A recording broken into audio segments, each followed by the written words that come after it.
വർഷം 1957, സ്ഥലം ഇംഗ്ലണ്ട്. അന്ന് എലിസബത്ത് ബെറ്റി ബെല്ലിന് 17 വയസ്സാണ് പ്രായം. എലിസബത്ത് ഒരു പ്രോസ്റ്റിറ്റ്യൂട്ട് ആയിരുന്നു. മാത്രവുമല്ല മയക്കുമരുന്നിന്റെ വ്യാപാരവും നടത്തുന്നുണ്ട്. ഇതാണ് അവളുടെ ഉപജീവന മാർഗം. 17 വയസ്സുള്ളപ്പോൾ തന്നെ എലിസബത്തിന്റെ ഒരു പെൺകുഞ്ഞ് ജനിച്ചിരുന്നു. അവളുടെ പേരാണ് മേരി ഫ്ലോറ ബെൽ. ഇവർ താമസിക്കുന്ന സ്ഥലത്തിന്റെ പേര് സ്കോട്ട്വുഡ് എന്നാണ്. ഈ സ്കോട്ട്വുഡിന് ഒരു പ്രത്യേകതയുണ്ട്. വളരെ ഉയർന്ന ക്രൈം റേറ്റ് ഉള്ള ഒരു സ്ഥലമാണ് സ്കോട്ട്വുഡ്. മയക്കുമരുന്ന് ഇടപാടുകൾ, വേശ്യാവൃത്തി, കൊലപാതകം, ഇതിൽ ഏതെങ്കിലും ഒരു ക്രൈം റിപ്പോർട്ട് ചെയ്യാത്ത ഒരു ദിവസം പോലും സ്കോട്ട്വുഡിൽ ഉണ്ടാവില്ല. വൈകാതെ മേരിക്ക് 3 വയസ്സായി. ആ സമയത്ത് അവളുടെ ജീവിതത്തിൽ ഒരു സംഭവം ഉണ്ടായി. അമിതമായിട്ട് ഉറക്ക ഗുളിക കഴിച്ച് ഈ കുട്ടി അബോധാവസ്ഥയിലായി. അവളുടെ ഭാഗ്യത്തിന് മേരിയുടെ സ്വന്തക്കാർ കൃത്യസമയത്ത് ഇത് കണ്ടെത്തി. അവർ വേഗം കുട്ടിയെ ആശുപത്രിയിലേക്ക് മാറ്റി. ഈ സംഭവം നടന്ന ഏതാനും ആഴ്ചകൾക്ക് ശേഷം കുഞ്ഞു മേരി വീടിന്റെ 1ാം നിലയിൽ നിന്നും താഴേക്ക് വീഴുകയാണ്. ഇത്തവണയും ഭാഗ്യം കൊണ്ട് അവൾ രക്ഷപ്പെട്ടു. കാര്യമായ യാതൊരു ഇഞ്ചുറിയും ഉണ്ടായില്ല. തുടക്കത്തിൽ എല്ലാവരും വിചാരിച്ചത് ബെറ്റിയുടെ അശ്രദ്ധ മൂലമാണ് കുട്ടിക്ക് ഇങ്ങനെ സംഭവിക്കുന്നത് എന്നാണ്. വൈകാതെ അവർക്കൊരു കാര്യം മനസ്സിലായി. ബെറ്റിയുടെ അശ്രദ്ധ മൂലമല്ല ഇത് സംഭവിക്കുന്നത്. ഈ അപകടത്തിനെല്ലാം ഉത്തരവാദി ബെറ്റി തന്നെയാണ്. അവൾ വേണമെന്ന് വിചാരിച്ച് മനഃപൂർവ്വമാണ് കുട്ടിയെ ഇങ്ങനെ ഉപദ്രവിക്കുന്നത്. ഒരു ബാഡ് പേരന്റിംഗിന്റെ ഉത്തമ ഉദാഹരണമായിരുന്നു ബെറ്റി. സ്കോട്ട്വുഡിലെ ജനങ്ങൾ അവളെ അത്ഭുതത്തോടെ നോക്കി. എന്നാൽ കാലങ്ങൾ മുൻപോട്ട് പോകുമ്പോൾ ഈ ബാഡ് പേരന്റിംഗിന്റെ ഫലമായിട്ട് സ്കോട്ട്വുഡ് എന്ന നഗരത്തിൽ നടക്കുവാൻ പോകുന്ന ഭീകരമായിട്ടുള്ള കാര്യങ്ങളെക്കുറിച്ച് അവർക്ക് യാതൊരു അറിവുമില്ലായിരുന്നു. പിൽക്കാലത്ത് അവിടെ നടന്ന കാര്യങ്ങൾ ആരെയും ഞെട്ടിക്കുന്ന ഒന്നായിരുന്നു. മാതാപിതാക്കൾ തങ്ങളുടെ കുട്ടികളെ തനിയെ പുറത്തു വിടുവാനായിട്ട് മടിച്ചു. ഒരു കൊലപാതക പരമ്പരയാണ് സ്കോട്ട്വുഡിൽ പിന്നീട് അരങ്ങേറിയത്. ഒടുവിൽ പോലീസ് കൊലയാളിയെ പിടിച്ചു. ആ കൊലയാളിയെ കണ്ടതും അവിടെയുള്ള ജനങ്ങൾ അമ്പരന്നുപോയി. അവർ തീരെ വിചാരിക്കാത്ത ഒരാളായിരുന്നു കുറ്റവാളി. നമ്മൾ ഇന്ന് കാണുന്ന ഈ ക്രൈം എല്ലാ മാതാപിതാക്കളും ഒന്നുപോലെ കണ്ടിരിക്കേണ്ട ഒന്നാണ്. നിരവധി പാഠങ്ങൾ ഇതിൽ നിന്നും അവർക്ക് പഠിക്കുവാനുമുണ്ട്. നമ്മൾ മുൻപ് കണ്ടതുപോലെ ബെറ്റി ഒരു അമിത മദ്യപാനിയാണ്. കൂടാതെ വേശ്യാവൃത്തി ചെയ്താണ് ഉപജീവനം കഴിക്കുന്നതും. മാത്രവുമല്ല അവൾക്ക് ബൈപോളാർ ഡിസീസ് പോലെയുള്ള മാനസിക രോഗങ്ങളും ഉണ്ടായിരുന്നു. ഇവരുടെ ഈ മാനസിക വൈകല്യത്തിന്റെ ക്രൂരതകൾ, അതായത് പീഡനങ്ങൾ മൊത്തം ഏറ്റുവാങ്ങേണ്ടി വന്നത് കുഞ്ഞു മേരിയായിരുന്നു. അവൾക്ക് വെറും 4 വയസ്സുള്ളപ്പോൾ ബെറ്റി പലതവണ മേരിയെ ശ്വാസം മുട്ടിച്ച് കൊലപ്പെടുത്തുവാനായിട്ട് ശ്രമിച്ചു. അതുകൊണ്ടും അവളുടെ ക്രൂരത അവസാനിച്ചില്ല. തന്നെ കാണുവാനായിട്ട് വരുന്ന കസ്റ്റമേഴ്സിന്റെ അടുത്ത് കുട്ടിയെ ഏൽപ്പിച്ച് ബെറ്റി പുറത്തേക്ക് പോകും. കുട്ടിയെ നോക്കണമെന്ന് അവരോട് ആവശ്യപ്പെടും. സത്യത്തിൽ കുഞ്ഞു മേരിയെ മിസ്യൂസ് ചെയ്യുവാനുള്ളൊരു മൗനാനുവാദമായിരുന്നു അത്. അങ്ങനെ ബെറ്റി മകളെ ഏൽപ്പിച്ചു പോയ കസ്റ്റമേഴ്സിൽ പലരും മേരിയെ ദുരുപയോഗം ചെയ്തിട്ടുമുണ്ട്. ഈ സേവനം ചെയ്തു കൊടുത്തതിന് ബെറ്റി അവരിൽ നിന്നും പണവും വാങ്ങും. നമുക്ക് ചിന്തിക്കുവാനായിട്ട് കഴിയുന്നതിലും വെച്ച് ഏറ്റവും മോശപ്പെട്ട ഒരു അമ്മയായിരുന്നു ആ സ്ത്രീ. ബെറ്റി ചെയ്യുന്ന ഈ ക്രൂരത അവരുടെ കുടുംബത്തിലെ മറ്റു പലർക്കും അറിയാം. കുട്ടിയെ രക്ഷിക്കുവാനായിട്ട് അവരും അവരുടെ കഴിവിന്റെ പരമാവധി ചെയ്തു. 6 വയസ്സുവരെ ബെറ്റി വളർന്നത് തന്റെ അങ്കിളിന്റെയും ആന്റിയുടെയും കൂടെയും പിന്നെ ബെറ്റിയുടെ കൂടെയുമായിരുന്നു. 2 വീടുകളിലും മാറി മാറിയായിരുന്നു അവൾ താമസിച്ചത്. വൈകാതെ മേരിക്ക് 6 വയസ്സായി. ആ സമയത്ത് ബെറ്റി വളരെ കർക്കശമായൊരു ഉത്തരവിട്ടു. ഇനി മുതൽ അമ്മാവന്റെയും അമ്മായിയുടെയും വീട്ടിൽ താമസിക്കുവാനായിട്ട് പോകരുത്, ഇവിടെ തന്നെ താമസിക്കണം. കുഞ്ഞു മേരിക്ക് ആ സാഹചര്യം താങ്ങാവുന്നതിലും അപ്പുറമായിരുന്നു. വർഷങ്ങൾ അങ്ങനെ മുൻപോട്ട് പോയി. മേരി ഇപ്പോൾ അല്പം മുതിർന്നു. അവൾക്കിപ്പോൾ 10 വയസ്സാണ് പ്രായം. ആ സമയത്താണ് നോർമ എന്നു പേരുള്ള ഒരു കൂട്ടുകാരി അവൾക്ക് കിട്ടിയത്. നോർമയ്ക്ക് അപ്പോൾ 12 വയസ്സാണ് പ്രായം. സ്കോട്ട്വുഡ് പ്രദേശത്തിന് ഒരു പ്രത്യേകതയുണ്ട്. അവിടെയുള്ള കുട്ടികൾ മാതാപിതാക്കളുടെ സംരക്ഷണമില്ലാതെ അവിടെയുള്ള പാർക്കുകളിലും അതുപോലെ പ്ലേ ഗ്രൗണ്ടുകളിലും കളിക്കും. ആ പ്രദേശത്ത് ഇതൊരു സാധാരണമായ കാര്യമായിരുന്നു. അവിടെ മാത്രമല്ല, നമ്മുടെ നാട്ടിലും ഇതൊരു സാധാരണമായ കാര്യമാണ്. എന്നാൽ സ്കോട്ട്വുഡിൽ ഇതൊരു സാധാരണ കാര്യമായിരുന്നു എന്നെടുത്തു പറയുവാനായിട്ട് മറ്റൊരു കാരണമുണ്ട്. പൊതുവെ നോക്കിയാൽ അമേരിക്കയിൽ മാതാപിതാക്കളുടെ സംരക്ഷണമില്ലാതെ കുട്ടികൾ ഇങ്ങനെ പുറത്തിറങ്ങി കളിക്കാറില്ല. കാരണം മാതാപിതാക്കളുടെ അകമ്പടിയില്ലാതെ കുട്ടികൾ പുറത്തിറങ്ങുന്നത് നിരീക്ഷിച്ചുകൊണ്ട് മറ്റു ചിലർ കൂടി അവിടെ ഉണ്ടായിരുന്നു, കുറ്റവാളികൾ. അവർക്കിത് അനുകൂലമായിട്ടുള്ള സാഹചര്യം ഒരുക്കും. എന്നാൽ സ്കോട്ട്വുഡിലെ കുട്ടികൾ ഈ നിയമങ്ങൾക്കെല്ലാം അതീതരായിരുന്നു. അവർ തോന്നുമ്പോൾ പുറത്തു പോകും, അതുപോലെ തോന്നുമ്പോൾ വീട്ടിൽ വരും. അങ്ങനെ ഇരിക്കെ 1968 മെയ് 12 കടന്നു വരികയാണ്. 7 വയസ്സുകാരികളായ സൂസനും സിൻഡിയും പോളിനും അവിടെയുള്ളൊരു പ്ലേ ഗ്രൗണ്ടിൽ കളിച്ചുകൊണ്ടിരിക്കുമായിരുന്നു. അവർ മണ്ണ് കുഴച്ച് അതുപയോഗിച്ച് വീടുകൾ നിർമ്മിക്കുന്ന സമയം പൊടുന്നനെ ആരോ പിന്നിൽ നിന്നും വന്ന് പോളിന്റെ കഴുത്തിൽ അത് ശക്തമായിട്ട് പിടിച്ചു. പിന്നെ ആ കുഞ്ഞിക്കഴുത്ത് ഞെരിക്കുവാൻ തുടങ്ങി. പോളിന് ശ്വാസം മുട്ടി. അതേസമയം പിന്നിൽ നിന്നുകൊണ്ട് പോളിന്റെ കഴുത്തി ഞെരിച്ചുകൊണ്ടിരുന്ന ആൾ മറ്റൊരു കാര്യം കൂടി ചെയ്തു. ഒരു കൈകൊണ്ട് പോളിന്റെ കഴുത്തിൽ പിടിച്ച് മറു കൈകൊണ്ട് കുറച്ച് മണ്ണ് വാരി അവളുടെ വായിൽ കുത്തി നിറച്ചു. പോളിന് ശ്വാസം എടുക്കുവാനായിട്ട് കഴിയുന്നില്ല. അവൾ മരണത്തെ മുഖാമുഖം കാണുകയാണ്. അതേസമയത്ത് പോളിന്റെ മുക്കലും മൂളലും ഞരങ്ങലും അല്പം മാറി തൊട്ടപ്പുറത്തായിട്ട് കളിച്ചുകൊണ്ടിരുന്ന സിൻഡിയും സൂസനും കേട്ടു. അവർ ഞെട്ടിത്തിരിഞ്ഞ് അവിടേക്ക് നോക്കി. ഇതിനോടകം മറ്റൊരു കാര്യം സംഭവിച്ചിരുന്നു. പോളിന്റെ കഴുത്തിൽ ഞെരിച്ച വ്യക്തി ഈ 2 കുട്ടികളുടെ നേർക്ക് മണ്ണ് വീശി എറിഞ്ഞു. അത് കൃത്യമായിട്ടും അവരുടെ കണ്ണിൽ തന്നെയാണ് വീണത്. കണ്ണ് കാണുവാനേ കഴിയുന്നില്ല. തീർന്നില്ല, അടുത്ത നിമിഷം പോളിന്റെ മേലുള്ള പിടി വിട്ട ശേഷം ആ അജ്ഞാത വ്യക്തി ആ രണ്ട് കുട്ടികളുടെ നേരെ നടന്നു. പിന്നെ സിൻഡിയുടെയും സൂസന്റെയും കഴുത്ത് പിടിച്ച് ഞെരിക്കുവാൻ തുടങ്ങി. ഈ തക്കത്തിനിടയിൽ പോളിന് എങ്ങനെയോ ഓടി രക്ഷപ്പെടുവാനായി. ഭാഗ്യത്തിന് പോളിന് മാത്രമല്ല, സൂസനും സിൻഡിക്കും ആ കൊലയാളിയുടെ കയ്യിൽ നിന്നും എങ്ങനെയോ രക്ഷപ്പെടുവാൻ കഴിഞ്ഞു. ജീവനും കയ്യിലെടുത്ത് നിലവിളിച്ചുകൊണ്ട് പോളിൻ വീട്ടിലേക്ക് പാഞ്ഞു. പിന്നെ തന്റെ അമ്മയോട് നടന്ന കാര്യങ്ങളെല്ലാം പറഞ്ഞു.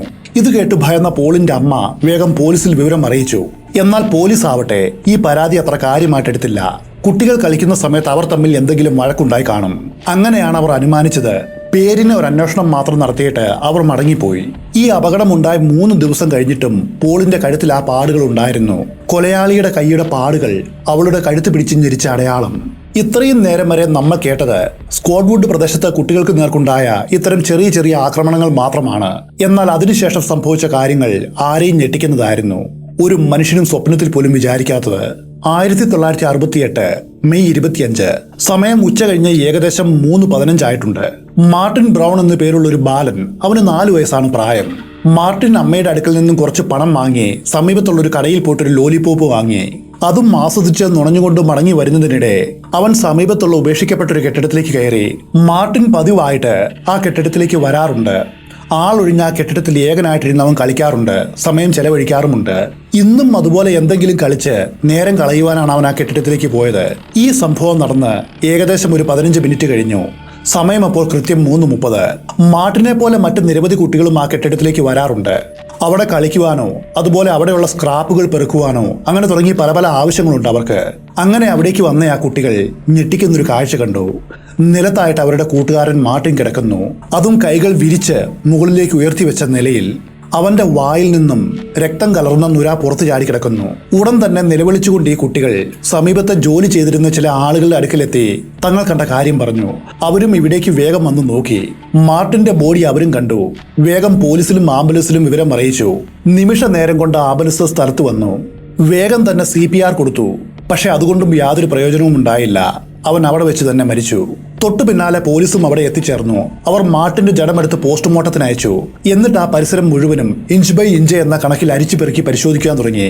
പ്രാഥമിക അന്വേഷണത്തിൽ പോലീസിന് മനസ്സിലായ കാര്യം ഇതാണ്: മാർട്ടിൻ ആക്രമിക്കപ്പെട്ടതിന്റെ യാതൊരു ലക്ഷണവും സമീപത്ത് കണ്ടില്ല.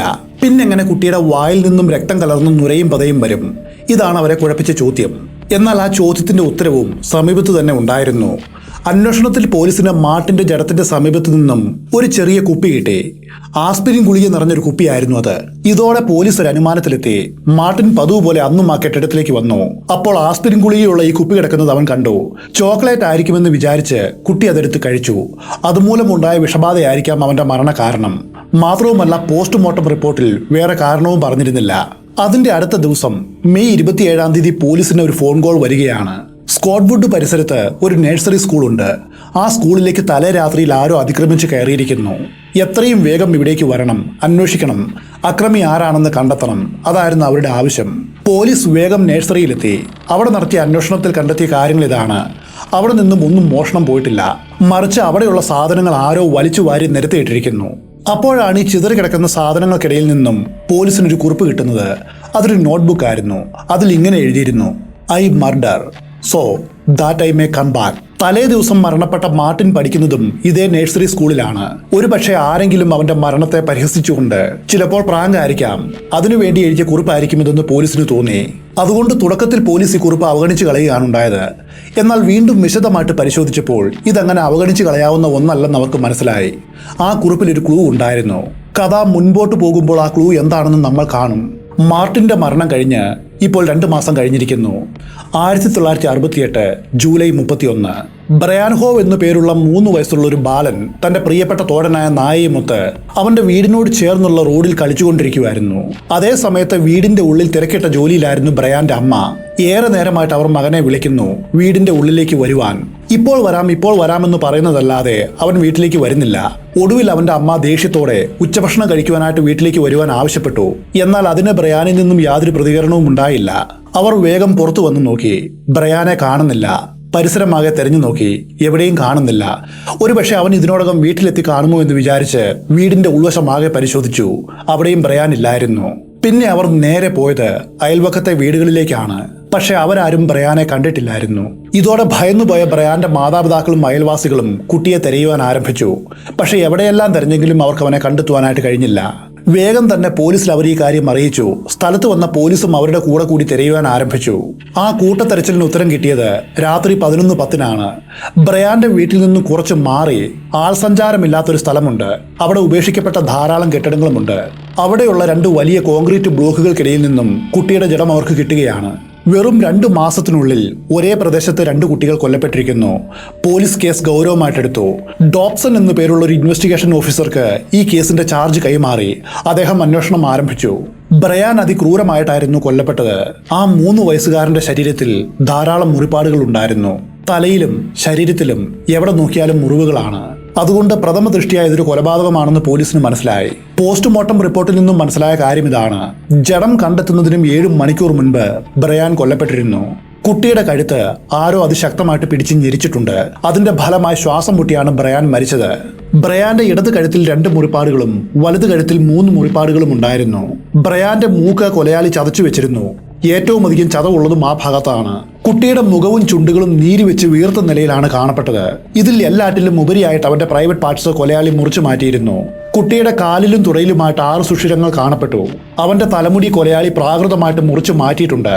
കൂടാതെ അവന്റെ വയറ്റിൽ എം എന്ന അക്ഷരം ഒരു ആയുധം ഉപയോഗിച്ച് വരഞ്ഞു വെച്ചിരുന്നു. മൂർച്ചയുള്ള ഒരു ആയുധം ഉപയോഗിച്ചാണ് കൊലയാളി ഇങ്ങനെ ചെയ്തത്. ആദ്യം അവൻ എൻ എന്ന അക്ഷരമാണ് എഴുതുവാനായിട്ട് ശ്രമിച്ചത്. പിന്നെ അതിനോട് ചേർത്തൊരു വര കൂടി വരച്ച് അത് എം ആക്കുകയായിരുന്നു. കൊലയാളിയെ കണ്ടെത്തുവാനായിട്ട് പോലീസ് ആ ദേശമാകെ അരിച്ചുപെറുക്കി.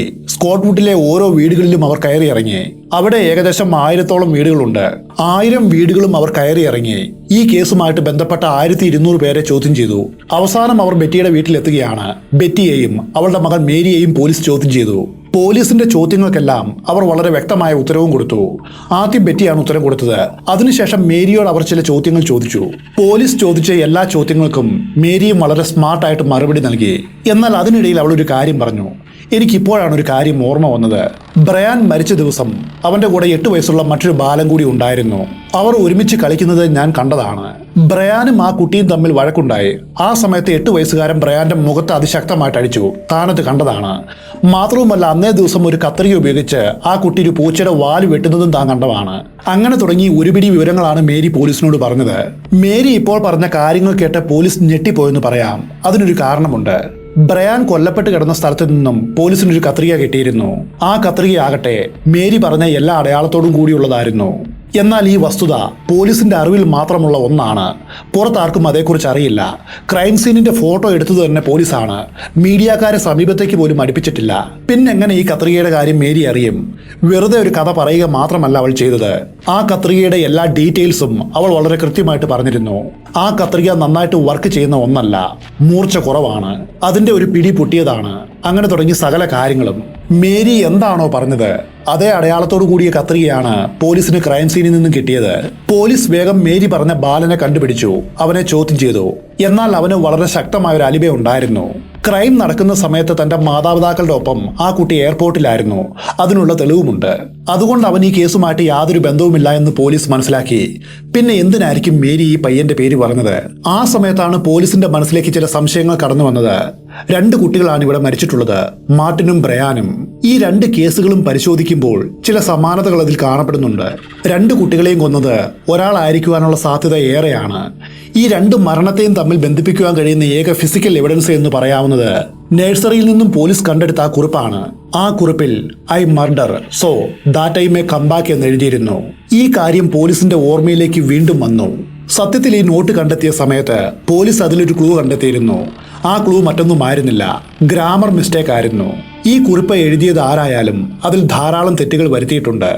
മാത്രവുമല്ല, അതിലെ കയ്യക്ഷരം കണ്ടിട്ട് ഒരു കുട്ടിയുടെ കയ്യക്ഷരം പോലെയാണ് അവർക്ക് തോന്നിയത്. ഒരു പക്ഷേ ഈ നഴ്സറിയിൽ പഠിക്കുന്ന ഏതെങ്കിലും കുട്ടിയായിരിക്കും ആ എഴുത്ത് എഴുതിയിട്ടുണ്ടാവുക.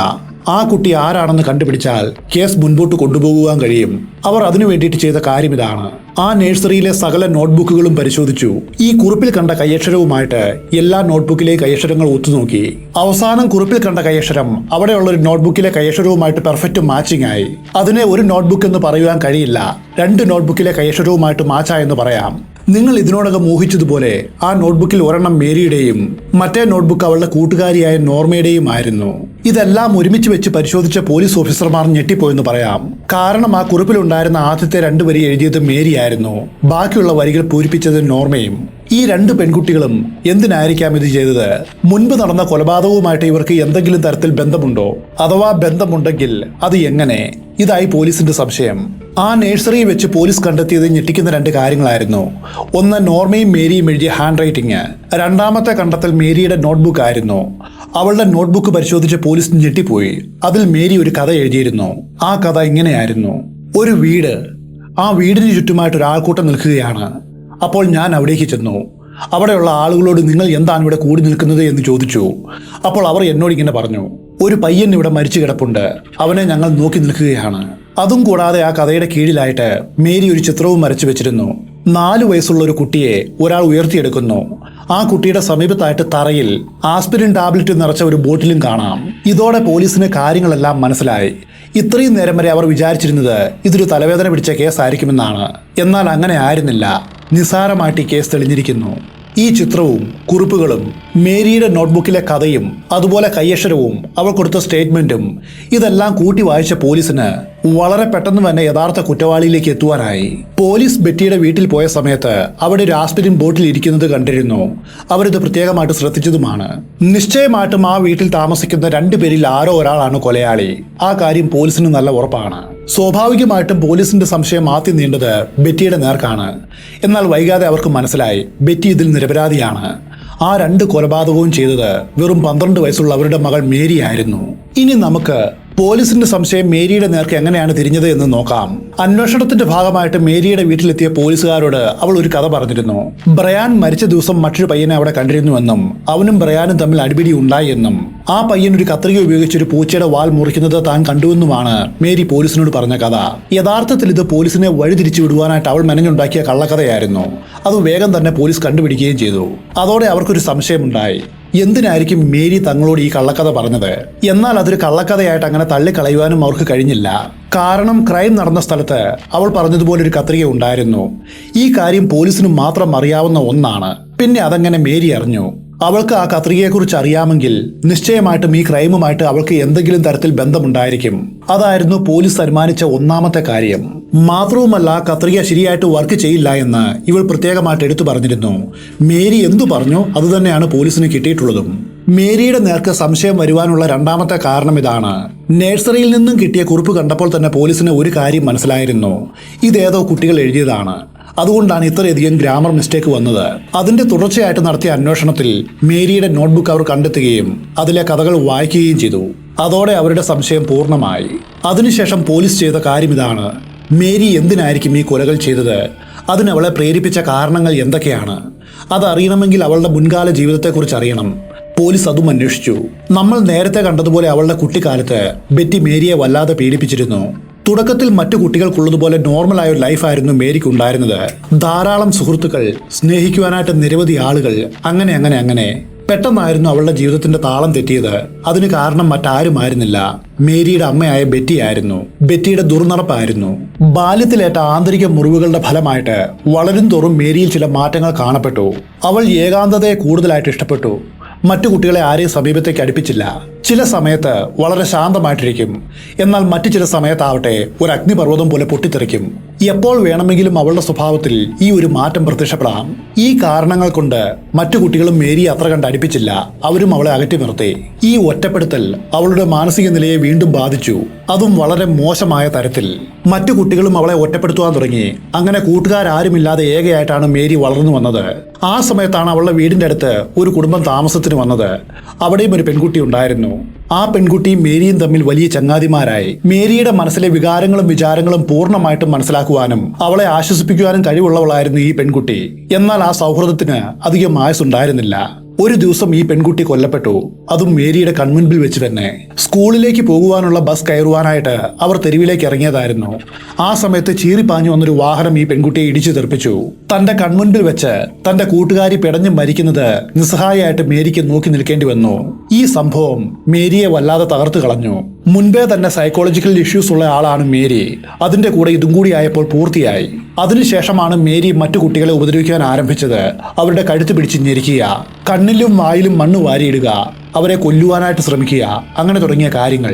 1968 മെയ് 11 മേരിയും നോർമയും ജോൺ എന്ന പേരുള്ള ഒരു ആൺകുട്ടിയോടൊപ്പം കളിച്ചുകൊണ്ടിരിക്കുമായിരുന്നു. പെട്ടെന്ന് ജോൺ 7 അടി ഉയരമുള്ള ഒരു ബങ്കറിൽ നിന്നും നേരെ താഴേക്ക് വീണു. ആ വീഴ്ചയിൽ അവന് വലിയ പരിക്ക് പറ്റി. തല പൊട്ടി ചോര ഒഴുകി. ജോണിനെ അന്ന് തള്ളിയിട്ടത് മറ്റാരുമായിരുന്നില്ല, അത് മേരിയായിരുന്നു. നോർമ അതിന്റെ ദൃക്സാക്ഷിയുമാണ്. നമ്മൾ വീഡിയോയുടെ തുടക്കത്തിൽ പോളിൻ എന്ന പെൺകുട്ടിയുടെ കഴുത്തിൽ പിടിച്ച് ഞെരിക്കുകയും അവളുടെ കണ്ണിലും വായിലും മണ്ണ് വാരിയിടുകയും ചെയ്ത ഒരാളെക്കുറിച്ച് പറഞ്ഞിരുന്നല്ലോ. പോളിനെ മാത്രമല്ല, ആ സമയത്ത് പോളിന്റെ കൂടെ ഉണ്ടായിരുന്ന മറ്റ് 2 പെൺകുട്ടികളെയും ഇതേ വ്യക്തി സമാനമായ രീതിയിൽ ഉപദ്രവിച്ചിരുന്നു. ആ അജ്ഞാത വ്യക്തി അത് വേറെ ആരുമായിരുന്നില്ല, മേരിയായിരുന്നു. ആരംഭകാലത്ത് അവൾ ചെയ്തു കൂട്ടിയ ഇത്തരം ചെറിയ ചെറിയ ക്രിമിനൽ ആക്ടിവിറ്റികളാണ് പിൽക്കാലത്ത് അവളെ ഒരു ചൈൽഡ് മർഡർ ആക്കി മാറ്റിയതെന്ന് പറയാം. കൊലയാളി മേരിയാണെന്നറിഞ്ഞതും സ്കോട്ട്വുഡും പരിസരവും ഞെട്ടിത്തെറിച്ചു നിൽക്കുകയാണ്. ആ സമയത്ത് മേരിയുടെ കൂട്ടുകാരി നോർമയുടെ വീട്ടിൽ നിന്നും പോലീസിന് ഒരു ഫോൺ കോൾ വരികയാണ്. ഈ നോർമ മറ്റാരുമല്ല, ഈ കേസിൽ മേരിയുടെ കൂട്ടുപ്രതിയാണ്. നോർമയുടെ അമ്മയായിരുന്നു ഫോണിൽ പോലീസുമായിട്ട് സംസാരിച്ചത്. ബ്രയാന്റെ മരണത്തെക്കുറിച്ച് നോർമയ്ക്ക് മറ്റെന്തൊക്കെയോ അറിയാമെന്നും അത് പോലീസിനോട് പറയുവാനായിട്ട് അവൾ ആഗ്രഹിക്കുന്നുവെന്നും നോർമയുടെ അമ്മ പറഞ്ഞു. പോലീസ് വേഗം നോർമയുടെ വീട്ടിലേക്ക് പുറപ്പെട്ടു. അവളെ ചോദ്യം ചെയ്തു. നോർമ പോലീസിനോട് പറഞ്ഞ കഥ ഇങ്ങനെയാണ്. ബ്രയാൻ മരിച്ച ദിവസം ആ സ്ഥലത്ത് ഞാനും മേരിയോടൊപ്പം ഉണ്ടായിരുന്നു. ഏത് സ്ഥലത്ത് എന്ന് പോലീസ് ചോദിച്ചു. ബ്രയാൻ എവിടെയാണോ മരിച്ചു കിടന്നത് ആ സ്ഥലത്ത് തന്നെയെന്ന് അവൾ മറുപടിയും പറഞ്ഞു. ബ്രയാന്റെ മരണവുമായിട്ട് എനിക്ക് യാതൊരു ബന്ധവുമില്ല. മേരി എന്റെ അടുക്കിലേക്ക് വന്നൊരു കാര്യം പറഞ്ഞു. താൻ ബ്രയാൻ എന്നൊരു പയ്യനെ കൊലപ്പെടുത്തി. അവൾ പറയുന്നത് ഞാൻ വിശ്വസിച്ചില്ല. അപ്പോൾ മേരി എന്നെ ബ്രയാന്റെ അടുത്തേക്ക് കൂട്ടിക്കൊണ്ടുപോയി. അവിടെ ആ കെട്ടിടത്തിന്റെ ഉള്ളിൽ ബ്രയാൻ മരിച്ചു കിടപ്പുണ്ടായിരുന്നു. അവിടെ വെച്ച് നോർമയുടെ മുൻപിൽ വെച്ച് മേരി മറ്റൊരു കാര്യം കൂടി ചെയ്തു. കഴുത്ത് ഞെരിച്ച് കൊല്ലപ്പെട്ടതുകൊണ്ട് ബ്രയാന്റെ ചൊടിയും കവിളുകളും നീലച്ചിരുന്നു. ആ നീലച്ച കവിൾ തടങ്ങളിലും ചുണ്ടുകളിലും അവൾ വിരൽ കൊണ്ട് തടവി. പിന്നെ ഒരു സൈക്കോയെ പോലെ, ഒരു ഭ്രാന്തിയെ പോലെ ഉച്ചത്തിൽ ചിരിച്ചു. മേരിയുടെ പെട്ടെന്നുള്ള ഈ ഭാവമാറ്റം കണ്ട് നോർമ ഭയന്നു പോയെന്ന് പറയാം. അതിനുശേഷം മേരി മൂർച്ചയുള്ളൊരു ബ്ലേഡ് പുറത്തെടുത്തു. ഇതുപയോഗിച്ചാണ് താൻ അവന്റെ ദേഹത്ത് എം എന്ന വാക്ക് വരച്ചത് എന്ന് അവൾ പറഞ്ഞു. എന്നിട്ട് ആ ബ്ലേഡ് എടുത്ത് സമീപത്തുള്ള ഒരു കട്ടയുടെ അടിയിൽ കൊണ്ടുപോയി മറച്ചു വെച്ചു. ഇതെല്ലാം നോർമയുടെ മുൻപിൽ വെച്ച് നടന്ന സംഭവങ്ങളാണ്. പോലീസ് നോർമയോട് ശരി, അവൾ ആ ബ്ലേഡ് ഒളിപ്പിച്ചു വെച്ച സ്ഥലം ഞങ്ങൾക്ക് കാണിച്ചു തരുവാൻ കഴിയുമോ എന്ന് ചോദിച്ചു. താൻ കൃത്യമായിട്ടും ആ സ്ഥലം കാണിച്ചു തരാമെന്ന് നോർമയും മറുപടി പറഞ്ഞു. പറയുക മാത്രമല്ല, അവൾ പോലീസിനെ വളരെ കൃത്യമായിട്ട് അവിടേക്ക് നയിച്ചു. പിന്നെ മേരി ബ്ലേഡ് ഒളിപ്പിച്ചു വെച്ച സ്ഥലം ചൂണ്ടിക്കാണിച്ചു കൊടുത്തു. അത് മറിച്ചിട്ട് നോക്കിയ പോലീസിന് അതിന്റെ ഉള്ളിൽ നിന്നും ആ ബ്ലേഡ് കിട്ടി. വളരെ ശക്തമായൊരു തൊണ്ടിമുതലായിരുന്നു അത്. ഇതുവരെയും നടന്ന കാര്യങ്ങൾ നോർമയുടെ കയ്യിൽ നിന്ന് ഒഫീഷ്യൽ സ്റ്റേറ്റ്മെന്റ് ആയിട്ട് പോലീസ് എഴുതി വാങ്ങി. അതേ സമയത്ത് ഈ വാർത്തകളെല്ലാം കണ്ടുകൊണ്ടിരുന്ന ജനക്കൂട്ടത്തിൽ നിന്നും ഒരു സ്ത്രീ മുൻപോട്ട് വന്ന പോലീസിനോട് ഒരു കാര്യം പറഞ്ഞു. നമ്മൾ വീഡിയോയുടെ തുടക്കത്തിൽ മാർട്ടിൻ എന്നു പേരുള്ള ഒരു ബാലൻ വായിൽ രക്തവും നുരയും വന്ന് മരിച്ചു കിടന്ന കഥ പറഞ്ഞല്ലോ. ആ മാർട്ടിന്റെ അമ്മയായിരുന്നു ഇപ്പോൾ കടന്നു വന്ന സ്ത്രീ. മേരിയെക്കുറിച്ചുള്ള ചില കാര്യങ്ങളായിരുന്നു അവർക്ക് പറയുവാനുണ്ടായിരുന്നത്. അത് കേട്ട പോലീസ് ഞെട്ടിപ്പോയി. അവർ വിചാരിച്ചതിലും വലിയൊരു സൈക്കോപാത്താണ് മേരി എന്ന് ഈ കഥ കേട്ടതോടെ അവർക്ക് മനസ്സിലായി. മാർട്ടിന്റെ അമ്മ അവരോട് പറഞ്ഞ കഥ ഇങ്ങനെയായിരുന്നു. മാർട്ടിൻ മരിച്ചതിന്റെ പിറ്റേ ദിവസം മേരി അവന്റെ വീട്ടിൽ ചെന്ന് വാതിലിൽ മുട്ടി. അവന്റെ അമ്മയാണ് വാതിൽ തുറന്നത്. വാതിൽ തുറന്ന മാർട്ടിന്റെ അമ്മയോട് മേരി ചോദിച്ച ചോദ്യം ഇതാണ്: നിങ്ങൾ അവനെ മിസ് ചെയ്യുന്നുണ്ടോ? അവൻ മരിച്ചതിൽ നിങ്ങൾക്ക് സങ്കടമുണ്ടോ? അതിന് മാർട്ടിന്റെ അമ്മ അവളോട് ഇങ്ങനെ പറഞ്ഞു: മരിച്ചത് എന്റെ മകനാണ്. എനിക്ക് അവനെ വല്ലാതെ മിസ് ചെയ്യുന്നുണ്ട്. എന്റെ സങ്കടം ഒരിക്കലും മാറില്ല. അപ്പോൾ മേരി വല്ലാതെ ചിരിച്ചുകൊണ്ട് അവളോട്: നമുക്കിപ്പോൾ മാർട്ടിനെ ഒന്ന് കണ്ടാലോ? ഇത് കേട്ട് വളരെ ആശ്ചര്യത്തോടെ മാർട്ടിന്റെ അമ്മ അവളോട്: മാർട്ടിൻ മരിച്ചു പോയല്ലോ, അവനെ അടക്കുകയും ചെയ്തു കഴിഞ്ഞു. ഇനി എങ്ങനെയാണ് അവനെ കാണുന്നത് എന്ന് ചോദിച്ചു. അപ്പോൾ മേരി അവളോട്: മാർട്ടിനെ കാണുവാനായിട്ട് മറ്റൊരു വഴിയുണ്ട്. നമുക്കവന്റെ കുഴിമാടത്തിലേക്ക് പോകാം. കുഴിമാടം മാന്തി ആ ശവപ്പെട്ടി പുറത്തെടുത്ത് വെച്ച് അത് തുറന്നു നോക്കിയാൽ മതി, അവനെ വീണ്ടും കാണുവാൻ കഴിയും. ഇത് കേട്ട് ഞെട്ടിപ്പോയ മാർട്ടിന്റെ അമ്മ വാതിൽ വളരെ ശക്തമായിട്ട് അടച്ചു. അപ്പോഴും അവരുടെ മനസ്സിൽ നിന്നും മായാതെ നിൽക്കുന്ന ഒരു ചിത്രമുണ്ടായിരുന്നു. ആ സമയത്തും വാതിലിന് പുറത്തു നിന്നുകൊണ്ട് മേരി ഊറി ഊറി ചിരിക്കുകയായിരുന്നു. അവൾ ചിരിക്കുന്ന ശബ്ദം ഈ അമ്മ വളരെ വ്യക്തമായിട്ടും വീടിന്റെ ഉള്ളിൽ നിന്നുകൊണ്ട് കേട്ടു. അവരാകെ തകർന്നുപോയി. മേരിക്ക് സിമ്പതി എന്നാൽ എന്താണെന്ന് അറിയില്ലായിരുന്നു. ഓരോ കുട്ടിയെയും കൊന്ന ശേഷം താൻ എന്തോ വലിയ കാര്യം സാധിച്ചു എന്നാണ് അവൾ വിചാരിച്ചു വെച്ചിരുന്നത്. അവരുടെ നിർജീവമായ ശരീരത്തിൽ തൊട്ടും തലോടിയും നോക്കുമ്പോൾ അവളിൽ ഒരു ഉന്മാദം ഉണ്ടാവും, ഒരു വല്ലാത്ത ആഹ്ലാദം. ആ ആഹ്ലാദം കിട്ടുവാൻ വേണ്ടിയായിരുന്നു അവൾ ഈ കൊലകളെല്ലാം ചെയ്തത്. പോലീസിന് വേഗം മനസ്സിലായി ഇവൾ പൊതുസമൂഹത്തിന് ആപത്താണ്. ഇവൾ പുറത്ത് ജീവിച്ചാൽ ഇനിയും കൊലപാതകങ്ങൾ ഉണ്ടാകുവാനായിട്ട് സാധ്യതയുണ്ട്. അതുകൊണ്ട് 1968 ഡിസംബർ 5 മേരിയെയും കൂടെ നോർമയെയും പോലീസ് അറസ്റ്റ് ചെയ്തു. അതിനുശേഷം നടന്ന വിചാരണയിൽ ഈ 2 കൊലകളും ചെയ്തത് മേരിയാണെന്ന് സുവ്യക്തമായി തെളിഞ്ഞു. കൂട്ടുപ്രതിയായ നോർമ ഇതിലൊന്നും പങ്കാളിയായിരുന്നില്ല. അവൾ ആ സമയത്ത് അവിടെ ഉണ്ടായിരുന്നു എന്ന് മാത്രം. മേരിയുടെ നിർബന്ധം ഒന്നുകൊണ്ട് മാത്രമാണ് അവളും അറിയാതെ ഇതിൽ ഉൾപ്പെട്ടു പോയത്. ആ സമയത്ത് മേരി ചെയ്യുന്ന കുറ്റകൃത്യത്തിന്റെ വ്യാപ്തി നോർമയ്ക്ക് അറിയില്ലായിരുന്നു. അതുകൊണ്ടാണ് അവൾ കൂടെ നിന്നത്. ചുരുക്കത്തിൽ കോടതിക്ക് ഒരു കാര്യം മനസ്സിലായി: നോർമ ഈ കേസിൽ നിരപരാധിയാണ്, ഇന്നസെന്റ് ആണ്. അതുകൊണ്ട് അവളെ നിരുപാധികം വെറുതെ വിട്ടു. പിന്നീട് മേരിയെ പരിശോധിച്ച മനോരോഗ വിദഗ്ധർ ഒന്നുപോലെ പറഞ്ഞത് ഇങ്ങനെയാണ്: അവൾക്ക് സൈക്കോപതിക് പേഴ്സണാലിറ്റി ഡിസോർഡർ ഉണ്ട്. ആ രോഗമാണ് അവളെ ഇത് ചെയ്യിക്കുന്നത്. മേരിക്ക് ആ സമയത്ത് വെറും 11 വയസ്സ് മാത്രമാണ് പ്രായം. അതുകൊണ്ട് അവളെ ജയിലിലേക്ക് അയക്കുവാനായിട്ട് കഴിയില്ല. സർക്കാർ അതിന് നിർദ്ദേശിച്ച പരിഹാരം ഇതായിരുന്നു: അവളെ ഒരു കെയർ ഹോമിലേക്ക് മാറ്റി. അതും ഒരു ജയിൽ ജീവിതം തന്നെയാണ്. പൊതുസമൂഹവുമായിട്ട് ഇടപഴകുവാനായിട്ട് അവിടെയും അനുവാദമില്ല. ഇവളെ പോലെ തന്നെ കുറ്റവാളികളായിട്ടുള്ള മറ്റു കുട്ടികളുമാണ് അവിടെ ഉള്ളത്. ഈ സംഭവം നടന്ന് 12 വർഷങ്ങൾക്ക് ശേഷം 1980 മേരി റിലീസായി. 1998 ഗീത എന്ന എഴുത്തുകാരി ഇവളെക്കുറിച്ചൊരു ബുക്ക് എഴുതി. ആ ബുക്കിന്റെ പേര് the story of the Mary bell എന്നാണ്. മേരിക്ക് ഒരവസരം കൂടി കൊടുക്കുവാൻ, അതായത് പുതിയൊരു ജീവിതം കൊടുക്കുവാനായിട്ട് കോടതി തീരുമാനിച്ചു. അവൾക്ക് പുതിയൊരു ഐഡന്റിറ്റി നൽകുവാൻ അവർ തയ്യാറായി. അതിനുവേണ്ടി അവളുടെ പഴയ ഐഡന്റിറ്റി അവർ പൂർണ്ണമായിട്ട് മായ്ച്ചു കളഞ്ഞു. എന്നിട്ട് പുതിയ ഒരെണ്ണം കൊടുത്തു. ചുരുക്കത്തിൽ മേരി ഇപ്പോൾ പുതിയ ആളാണ്. സ്വന്തക്കാരും ബന്ധുക്കാരും വീട്ടുകാരും നാട്ടുകാരും അറിയാതെ മറ്റൊരു പേരിൽ മറ്റൊരു രൂപത്തിൽ ജീവിക്കുന്നു. അതിനുശേഷം മേരി വിവാഹിതയായി. 1984 മെയ് 25 അവൾക്കൊരു പെൺകുട്ടിയും ജനിച്ചു. എന്നാൽ അവൾ എവിടെയാണ് താമസിക്കുന്നത് എന്ന് ആർക്കും അറിയില്ല. കാരണം ആ ഐഡന്റിറ്റി അത്ര രഹസ്യമായിട്ട് സൂക്ഷിക്കപ്പെട്ടിരിക്കുന്നു. ഒരു സൈക്കോ കില്ലറെ പോലെ മറ്റുള്ളവരുടെ കഴുത്തി ഞെരിക്കുവാനുള്ള ബാലപാഠങ്ങൾ മേരി പഠിച്ചത് സ്വന്തം അമ്മയായ ബെറ്റിയിൽ നിന്നുമാണ്. അവൾ ചെറുപ്പം മുതലേ മേരിയുടെ കഴുത്ത് പിടിച്ച് ഞെരിച്ചിരുന്നു. ആ സമയത്തുണ്ടായ ഭയവും ശ്വാസം മുട്ടലും അവളെ മറ്റൊരാളാക്കി മാറ്റി. അവസാനം അത് അവളെ ഒരു സീരിയൽ കില്ലറാക്കി മാറ്റി. അത് കാരണം 2 കുട്ടികളുടെ ജീവൻ നഷ്ടപ്പെട്ടു. ബാഡ് പേരന്റിംഗ് മൂലം ഒരു കുട്ടിയുടെ ജീവിതം എങ്ങനെ വഴി മാറി പോകുന്നു എന്നതിന്റെ ഉത്തമ ഉദാഹരണമാണ് ഈ കഥ. നല്ല ശീലങ്ങളായാലും അതുപോലെ മോശം ശീലങ്ങളായാലും സ്വന്തം മാതാപിതാക്കളിൽ നിന്നുമാണ് ഓരോ കുട്ടികളും പഠിക്കുന്നത്. അതുകൊണ്ടാണ് ഒരു കുട്ടിയുടെ ആദ്യത്തെ വിദ്യാലയം അവന്റെ വീടാണെന്ന് പറയുന്നത്. മേരിയുടെ അമ്മ ബെറ്റി ബെൽ മോശം പേരന്റിംഗിന്റെ ഉത്തമ ഉദാഹരണമാണ്. ഒരമ്മയും ഇങ്ങനെ ആയിരിക്കരുത് എന്നതിന്റെ ഉദാഹരണം. ഒരു കണക്കിൽ മേരിയെ മാത്രമായിരുന്നില്ല ജയിലിലേക്ക് അയക്കേണ്ടിയിരുന്നത്, ബെറ്റിയെ കൂടി അയക്കണമായിരുന്നു. കാരണം ഇതിനെല്ലാം മിത്തും വളവും ഇട്ടുകൊടുത്തത് അവളാണ്. ഇന്നും എവിടെയോ കാണാമറിയത്ത് 2 കുട്ടികളെ താൻ കൊന്നുവല്ലോ എന്ന കുറ്റബോധവും പേറി ആ പാപഭാരവും ചുമന്നുകൊണ്ട് മേരി ജീവിക്കുന്നു. നമുക്കറിയാം അവൾക്ക് ഒരിക്കലും സ്വയം മാപ്പ് കൊടുക്കുവാനായിട്ട് കഴിയില്ല എന്ന്. ഒരു കുട്ടി വളർന്നു വരുമ്പോൾ നല്ലവനാകണമോ അതോ ക്രിമിനൽ ആകണമോ എന്ന് തീരുമാനിക്കുന്നത് അവന്റെ ബാല്യമാണ്. ബാല്യത്തിൽ അവന് കിട്ടിയ അനുഭവങ്ങളാണ്. അവന്റെ മാതാപിതാക്കളും അതിൽ പ്രധാന പങ്ക് വഹിക്കുന്നു. ഇന്ന് കേട്ട ഈ കഥയിൽ യഥാർത്ഥ കുറ്റവാളി മേരിയല്ല, അവളുടെ അമ്മ ബെറ്റിയാണെന്ന് ഞാൻ വിശ്വസിക്കുന്നു. നിങ്ങളുടെ അഭിപ്രായങ്ങൾ എന്താണ്? കീഴെ കമന്റിൽ അറിയിക്കുക.